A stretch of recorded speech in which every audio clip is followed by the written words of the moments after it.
bwe tulaba the legislature ye parliament ye Kenya tulaba nti abantu nabo Kenya deliberating on the national issues naye kugenda waffe mu Uganda abantu deliberating personal issues. It is chimaramu amaanyi, ladies and gentlemen. Mu Uganda Kenya discussing national issues. Omuntu agenda kufuna parliament nga ine ensonga gyayagala nti ekyuke mu ggwanga lye ate kigase abantu bangi. Naye waffe mu Uganda ba members of parliament baffe bo kye bakola ayagala bamulabe. Njogedde nange kufuna parliament bandabye. Njogedde Museveni ndabe. Njogedde otegedde kati owaka baleeta oluusi motions ezifavoring President Museveni. Ladies and gentlemen, I want you to understand this. Nti egwanga okufugibwa obulungi tuteekwa kubeera ne legislature ey'envumo ng'esobola kuteeka checks and balances to the executive. But our parliament is just a stumbling block to everything. Is a rubber stamp. Teina kyetugasa. So we are arguing and saying, can we learn from Kenya that we can have the legislature that is independent? But how to have it? You can never have it when you don't change the current regime to another regime where people will come with the patriotism and the spirit of reading, of serving Ugandans than serving themselves. Ladies and gentlemen, ekirala tulaba munyo mu kalulu kano na Kenya at large, tulaba eneeyisa y'amagye n'ebitongole bikuumaddembe mu Kenya. Eneeyisa y'amagye n'ebitongole bitukuumaddembe mu Kenya, nze nkugamba nti ne constitution ye Kenya egamba nti mu kalulu y'abakuba akalulu amagye tegasobola kweyingiza mu nsonga ezo. Bagamba nti amagye gandibadde gasobola okujja only on invitation when they are called upon. And who invites them? It's not ordinary people. Electoral Commission yeyina kubayita nti kusinziira embeera bweneti mujje mutuyambeko wano. Kati bwebe Uganda tiyagasi emamba buli kimu kyonna ojja kukiraba kyonna bakitaliwo as if it is war.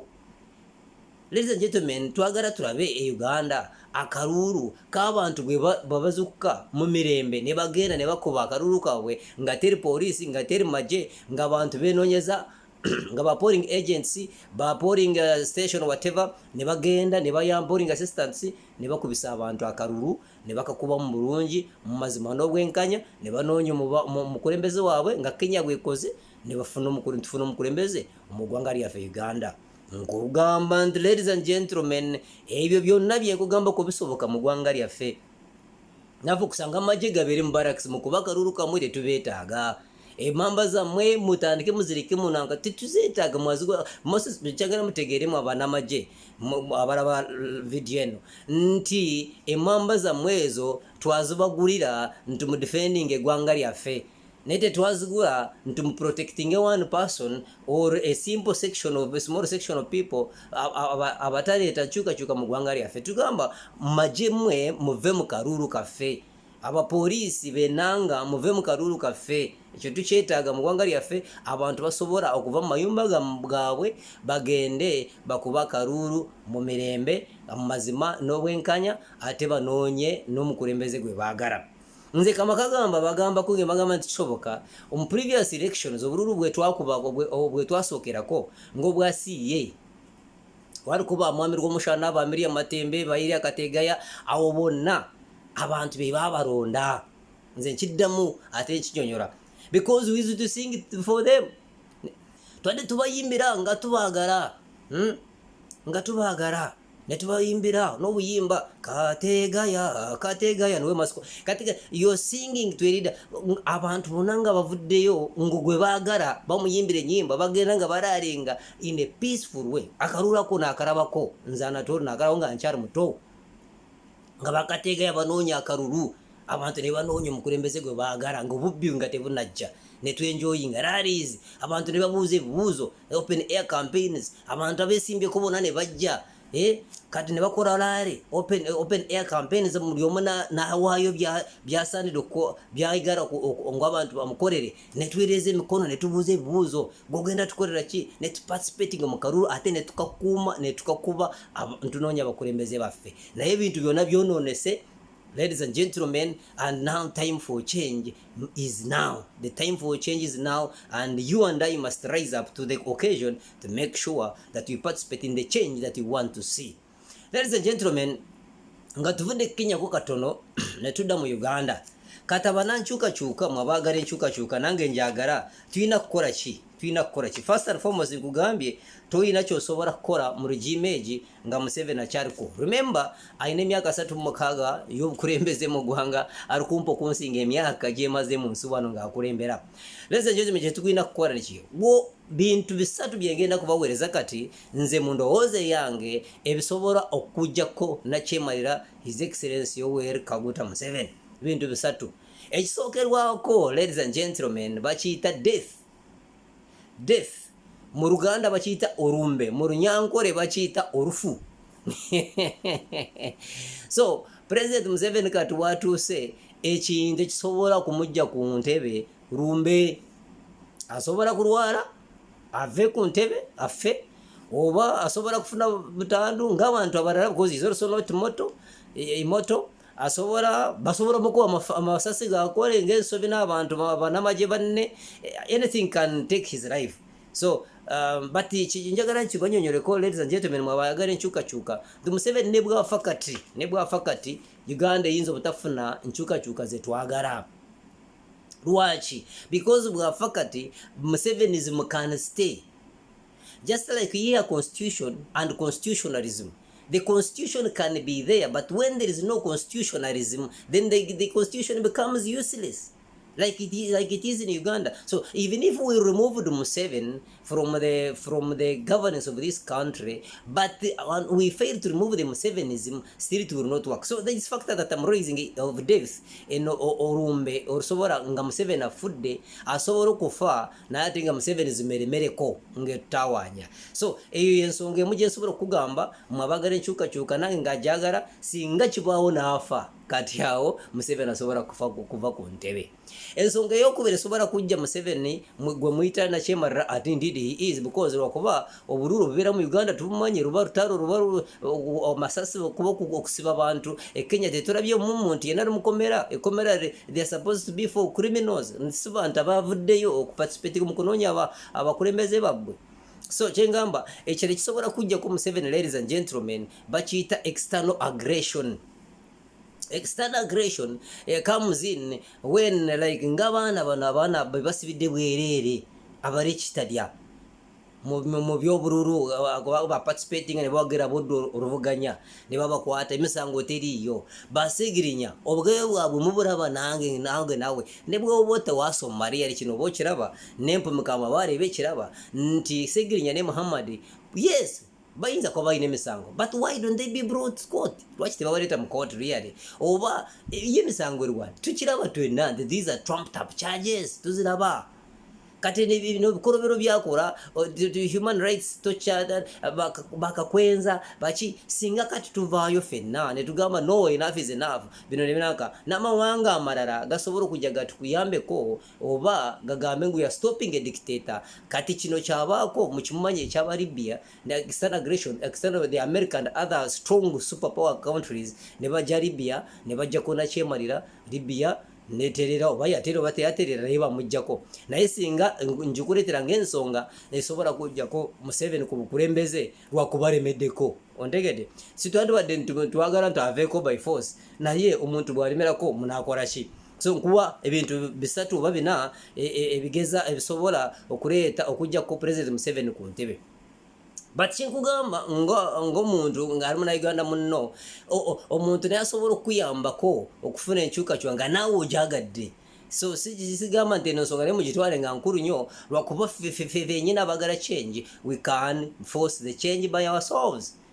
Naye teziteekako amaanyi nnyo Museveni asooka afe leero tusobole kufuna enkyukakyuka, oba Museveni asooke America ejje mukube bwe mala omukuba tufune enkyukakyuka, mutegedde. So nakonkanze nzikuwa ng'ensonga nkulu nnyo ezisobola kuyambako oba ezisobola kujja Museveni ku ntebe lwakuba emyaka 36 gy'amaze abaasi mwangu awulira insecure, feeling insecure, not by force tasobola kuvaako. Nze nkikubulira nga nze feeling insecure, amanya koseza abantu bangi okuvaako n'atuula wali akiraba nga kive, akiraba ng'ekintu ekitasoboka, naye kennyini akiraba nga tekikoze eki tekisoboka. Kati mwe Abannayuganda mwawina kuvaayo ne mugamba enough is enough. lwakuba temusobola kumujjamu mu kalulu, akalulu tekasobola kumujjako. Ekyo mwakirabye dda, lwakuba no by elections mwazirabye nti gwe baagala Museveni gwayagala yayitamu, si bantu mmwe, si mmwe abadecidinga kyayina omuntu gwe mwagala bakulembere. Ladies and gentlemen, another strong factor that I'm concluding this show with is what is called a revolution or an uprising. Ladies and gentlemen, an uprising, a revolution, let me give you a simple definition of a revolution. A revolution is a total change or a fundamental transformation that aims at changing socio-economic settings of a given society. Ladies and gentlemen, sigenda kiteeka mu Luganda lwakuba nange Luganda lwange si lulungi nnyo munansonyiwamu naye kankikudiremu. A revolution is a total change or a fundamental transformation that aims at changing socio-economic settings of a given society. Ladies and gentlemen, society gitwogerako ye Uganda. So twagala nkyukakyuka mu byekonome, twagala nkyukakyuka mu byentuula zaffe, twagala nkyukakyuka mu byobufuzi bwaffe, twagala nkyukakyuka mu mirire yaffe, twagala nkyukakyuka mu buli kintu kyonna. Lwakuba mumanyi nti abaana bangi everyday ennyonyi zibatwala mu mawanga ga Buwarabu, everyday abantu bali ennyonyi bafuluma ggwanga, tebadduka kintu kyonna.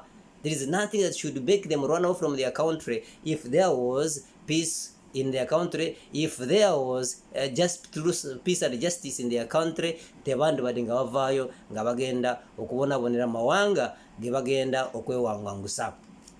Ladies and gentlemen, revolution gyengambako yeeriwa. Revolution gyenjogerako is an uprising. Ogamba nti nze naawe Abannayuganda tusobola okuvaayo ne twekalakaasa ng'ekyabeera Sudaani, ekyabeera Egypt, mumanyi. So tusobola kuvaayo ne twekalakaasa mu mirembe ne tugamba enough is enough, you can end the regime. Ate yensonga nkulu nnyo gye njagala nnyo nze gye supportinga. Remember, I'm a man of a peasant revolution, and I believe that the revolution and the peasant must rise to the top. Mwe sons and daughters of peasants, abali eyo abatalina mirimo, abali eyo abatalina kye mukola, abali mu waragi, abali mu ki, it is high time that you understood that the poor governance of your country is what is causing you problems. Mulyo munywa abamube walikobe nasoma nabo kati bawoza b'amatooke bawoza bintu bisibyangu. Ate nga omwana yadari brilliant nnyo mu class nga akora ne grade zazirina, naye nga omunoonya kyakora kati nti yasoloza yakuba receipt z'amatooka gayita ki amatooke abantu ge bajje mu nnimiro lyabwe nga bagenda gatunda nti yabakubira receipt. Ngwiri gwe nkubuuza omuzadde oliyeyo nga ndaba olaba ku TV eno ekyo ng'otwala mwana w'okusomero kyewadde omwagaliza. Abaana bangi bamaze university bakuba mabulooka kamugamba ngu you create employment, kati mwobamwe lwaki tebagakuba bulooka. Mugamba eminyeeto enyoma mirimo, kati gwe naawe leeta buwo mwabayina remu muleeta bamwe nange ettaka ndiina ndibawe bakuba mabulooka na digiri zammwe ze bayina. Lwaki abamu mwagala bakole emirimu emirungi naye ffe aboogera nti peasant must rise on top ne mugamba mwetereko bye mwagala mukuba matafaali. Kati ffe twagenda kusomera ntukuba matafaali. Okugenda kusomero twagenda kusomero tusome tufuuka abantu b'amaanyi abataasoma batukubira matafaali. Naye I'm telling you, this vicious cycle of poverty that is in Uganda is created and it is intentional. Bwe mba temuvuddeyo ne mutegeera mujja kukuba matafaali mujja gakuba mujja kyulira mwembaga mbawulire. So it's high time that we emphasize on the revolution. What is my advice to the forces of change? My advice to the forces of change now, because now we cannot talk about the forces of change without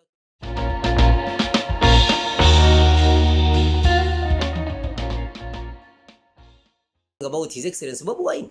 Bobi Wine is now one of the great forces of change in our country. Whether we like him, whether we don't like him, you have nothing to do. Kati yariko ate ne message agirina ate nekirala abantu bamwagadde tetulina kyakukikolera. Naye waba Besigye naye kata kimanyi nti Bobi Wine musinga obuganzi mu opposition. Yadde we don't discredit abo bonna abaparticipatinga omukuleeta kw'enkyukakyuka ly'eggwanga lino. Kati advice yange genda mbakulembeza awo nga His Excellency President Kyagulanyi Kano Dr. Kiza Besigye mugisa muntu, my beloved, nze njagala nnyo mugisha muntu because of his conduct, but I strongly believe with my friends of anti as a party nti mwenkola yammwe tesobola kujjako nakyemalala mu kimanyi. Your leader is a general, he was a general, the former army commander, he knows Museveni, he knows. So bino byembagamba ye yandibadde nga abagamba tutandike twekarakase sekyo tagenda kuvaako omusajja yajja nembundu kati mu kalulu ka 2011 Museveni yenyini avaayo yagamba nkota pini yeyingira n'enyondo ate eva munaki n'enyondo yadategeeza ki najja na mbundu ate nzitekebwa kuva munaki n'embundu oba ateekebwa kufiira ku muntu. So it's about you NRM guys now to help His Excellency the President Museveni to maintain and keep his legacy very well.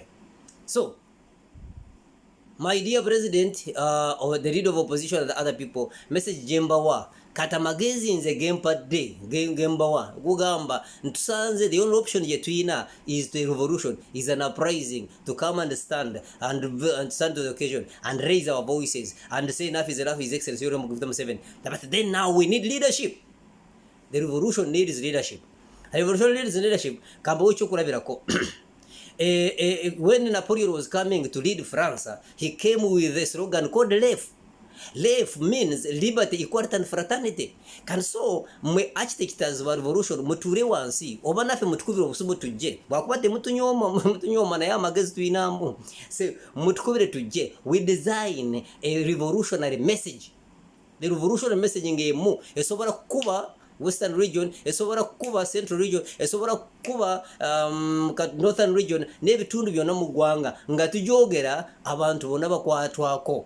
Because we government people power, yes, it is good. Now people power, can it easily be interpreted into the problems that these people are facing? So you need to revise the message, the revolutionary message now, that you and I must start pushing to all generations to understand that we must participate in the ending of this criminality that is happening in our country. Your advice is soka. Tuina ku designinga revolutionary message. Nga bwemba gambye ekwata ku buli muntu naye ng'ejjaayo ebizibu ebikwata ku bantu nze n'abalala abalububi obuusi abalowooza ntufugirwa bubi y'ensonga lwaki ebintu tebitambula bulungi. Ladies and gentlemen, I call upon you now to join us on PTV Africa, and this program is called Uganda Focus, and Attorney Dr. Chema is going to be dealing agenda kumanga akuwayo byebyalowooza ebisobola okuba nga bireeta enkyukakyuka mu ggwanga lyaffe Uganda. Nkuba Lungereza nkuba n'Oluganda n'Olunyankore lwensingayo okumanya naye gwe njogera Olunyankore olusaba mu temujja kutegeera bye njogerako. So kyetugamba ebintu mbikugambye, we need to learn from Kenya by force, whether we like it or not. It is ahead of us, and Museveni should be the first student. Yes, Museveni should be the first student. If anything, Museveni must be the first student to learn from what Kenya has done. Nange nawe tugoberere nafe twige ebiri Kenya tubirete mu ggwanga lyaffe wano. Maliriza nga nkugamba nti ebintu bisatu ebisobola kujja ku Museveni. Rumbe bosobola kumutta avaako, bosobola kumuroga n'afa, no problem. Ekyokuba ekisobola kumujjako external aggression, okukulamu ensobi nga zino zakoze okusiba abantu kubasobola bwereere ku human rights kati amawanga amanene ne gajja ne gamukuba. Ekisembayo is a revolution, and for me kyekugamba the revolution is the key for us to liberate ourselves in a country Uganda. I leave you for now. See you. Remember to subscribe to our YouTube channel, PTV Africa. Remember to find us on Facebook, PTV Africa. For God and my country. Bye-bye.